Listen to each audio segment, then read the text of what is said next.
In this segment, we're addressing the need for lifetime guaranteed income for all of our retirement needs, all from Tom's book and PBS special, Don't Worry, Retire Happy. Well, Tom, finally, out of all these years, the government comes a year ago and says, QLACs can only be used in an annuity, deferred annuity. Yeah. All of a sudden, I have registered investment advisors and security registered reps looking at all this issue of guaranteed income. Yeah. Tell me about this. Because, look, the success of your retirement is not about your assets. It's not about your assets. It's all about income. And I think I'm going to prove to you in this segment guaranteed lifetime income. You know, Time Magazine puts it this way: securing at least a base level of lifetime income should be every retiree's priority, at least if you want to live happily ever after. And that lines up with my other book, Paychecks and Playchecks, that said you must cover your basic expenses with guaranteed lifetime income. That's not where stocks fit. That's not where managed money fits. That's not where bonds fit or CDs fit or real estate. That's where guaranteed lifetime income fits based on the math and science behind it. Look, there are three sources of guaranteed lifetime income. Social Security, which we've talked about. But what is Social Security? It's a lifetime income annuity. It's a guaranteed paycheck for life. The second source is a pension.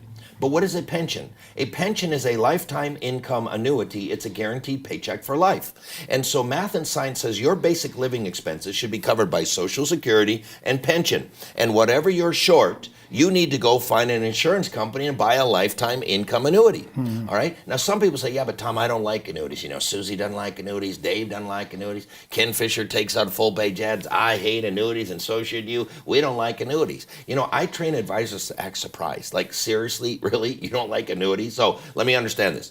You paid into Social Security for 35 years, but you're not going to take your check because you don't like annuities? You worked for the company for 47 years, but you're not going to take your check because you don't like annuities? And then people say, well, Tom, insurance company annuities are different. They have higher fees.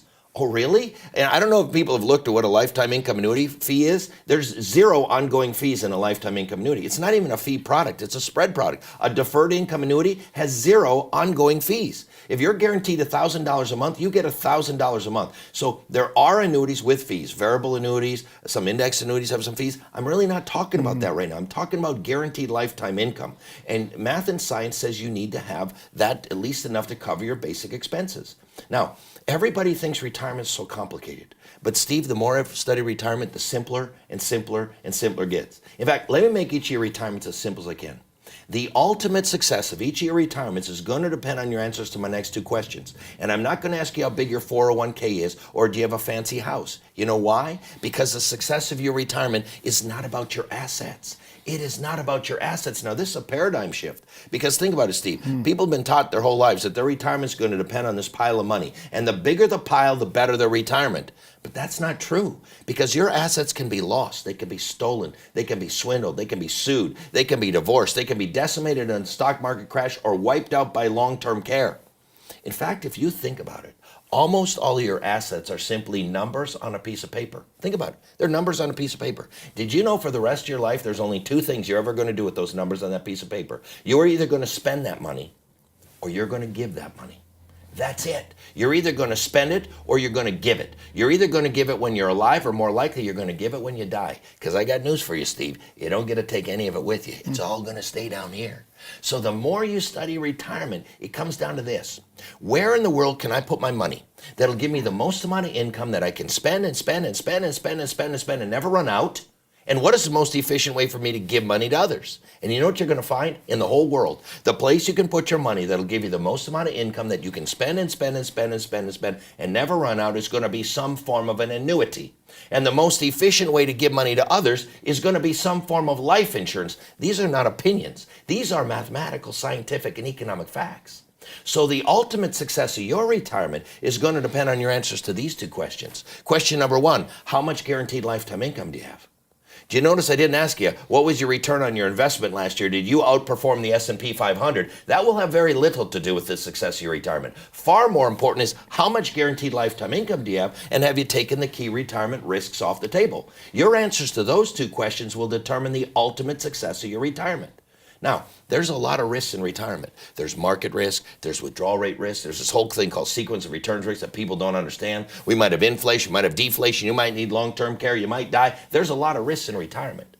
But there's only one number one risk in retirement. The number one risk in retirement is longevity risk. Why? Because longevity is not just a risk. It's a risk multiplier of all the other risks. See, Steve, the longer you live, the more likely the market will crash. The longer you live, the more likely you would drop too much money. The longer you live, the more likely inflation will decimate your purchasing power. The longer you live, the more likely you'll need long-term care. Let me make this as simple as I can. If you retire when you're 65 and you drop dead when you're 68, it doesn't matter if the market goes down to 7,000 points. It doesn't matter if inflation is 15%. It doesn't matter if you're withdrawing 12% a year. It doesn't matter if you forgot to buy long-term care insurance. You didn't live long enough.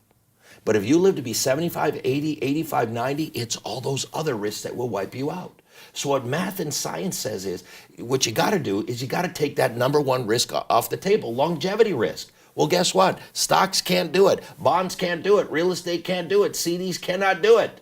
Well, what can do it? It's a pretty short list. A lifetime income annuity can do it. A deferred income annuity can do it. An income or withdrawal benefit rider can do it. Or from a fixed or variable annuity can do it. That's it. What do all those products have in common? One word, annuity. What all the research I can find from the smartest PhDs in the world who study retirement says, to retire successfully, you must have an annuity in that portfolio. Why? Because only an annuity can take longevity risk off the table. Why? Because only a life insurance company can issue an annuity. Why? Because only a life insurance company sells life insurance to be on the other side of that risk. And Steve, maybe in the next segment we can talk more about that.